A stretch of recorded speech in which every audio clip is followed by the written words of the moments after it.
लोकसभा चुनाव के लिए अब बस 2 दिन का ही समय रह गया है। 19 अप्रैल को पहले चरण का मतदान होना है, जिसके लिए चुनाव प्रचार का आज आखिरी दिन है।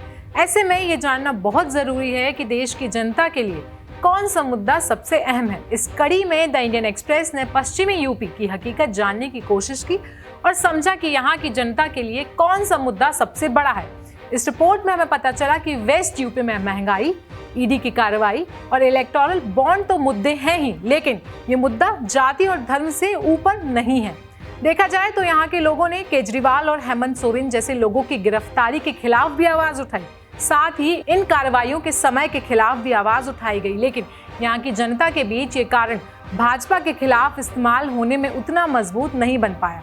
बता दें कि यूपी में कांग्रेस, समाजवादी पार्टी और आम आदमी पार्टी एक गठबंधन के रूप में चुनाव लड़ रही है, जो समय समय पर चुनावी बॉन्ड जैसे मुद्दों को उठाती रहती है। लेकिन इस रिपोर्ट में हमने पाया कि गांव की चौपालों में चुनावी बॉन्ड जैसे मुद्दों से ज्यादा जरूरी है जाति और धर्म। इसी दौरान हमने मुजफ्फरनगर के खतौली में कई गाँव वालों से बात की और जाना कि वे विपक्षी नेताओं के खिलाफ एजेंसियों की कार्रवाई के बारे में क्या सोचते हैं। इस कड़ी में उन्होंने जवाब दिया कि सरकार ईडी जैसी एजेंसियों का उसी दृष्टिकोण के साथ उपयोग कर रही है, जैसे कि कहा जाता है जिसकी लाठी उसी की भैंस।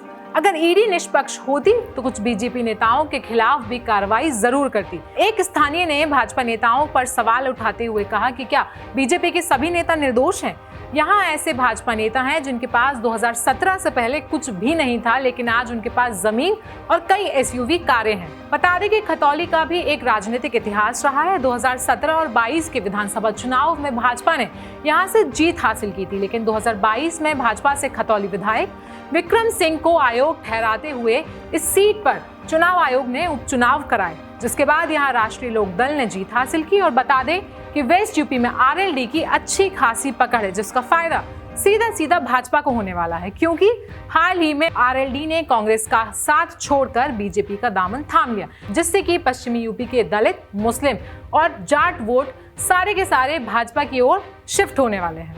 कुल मिलाकर देखा जाए तो मुजफ्फरनगर और उसके आसपास के लोग देश में चल रहे इस माहौल के बारे में बाखूबी जानते हैं, लेकिन इनके लिए अभी भी ये मुद्दे इतने बड़े नहीं हैं जिससे कि ये लोग भाजपा के खिलाफ जाएं।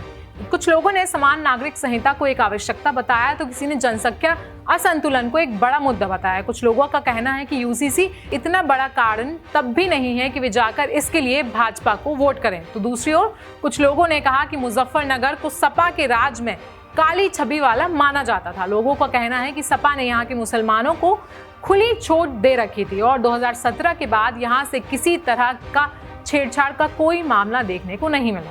एक किसान से बातचीत के दौरान सामने निकल कर आया कि वो पीएम किसान सम्मान निधि योजना से कितने संतुष्ट हैं। इसके साथ ही उन्होंने कांग्रेस पर सवाल खड़े करते हुए कहा कि वो 10 साल में किसानों के लिए एमएसपी क्यों नहीं ला पाई। तो वहीं बिजनौर जिले के नगीना शहर के स्थानीय का कहना है कि भाजपा कांग्रेस के खाते फ्रीज करके मनमर्जी कर रही है और उन्होंने कहा कि कांग्रेस सपा और आप लोकतंत्र की रक्षा की दुहाई देकर ऐसे मुद्दे उठा रही है। कुल मिलाकर अगर देखा जाए तो वेस्ट यूपी की जनता देश में चल रहे इन बड़े मुद्दों से तो वाकिफ है, लेकिन अगर वोट देने की बात आती है तो इनके लिए धर्म और जाति से बड़ा मुद्दा कोई और नहीं है। इसका सबसे बड़ा उदाहरण ये है कि कई मुसलमान आज भी भाजपा के पक्ष में हैं। क्योंकि उन्हें डर लगता है कि अगर देश से भाजपा की सरकार जाती है तो गरीब कल्याण जैसी कई योजनाएं बंद हो जाएंगी और उन्हें मुफ्त में राशन और कई और चीजें मिलना भी बंद हो जाएंगी। इसीलिए हमने ये पाया कि वेस्ट यूपी में सभी मुद्दों को एक तरफ रखकर धर्म और जाति का मुद्दा सबसे बड़ा क्यों है। मैं थी आयुषी और आप देख रहे थे जनसत्ता। कैसा लगा आपको ये वीडियो हमें कमेंट सेक्शन में बताएं। बाकी देश और दुनिया की खबरों के लिए बने रहिए हमारे साथ।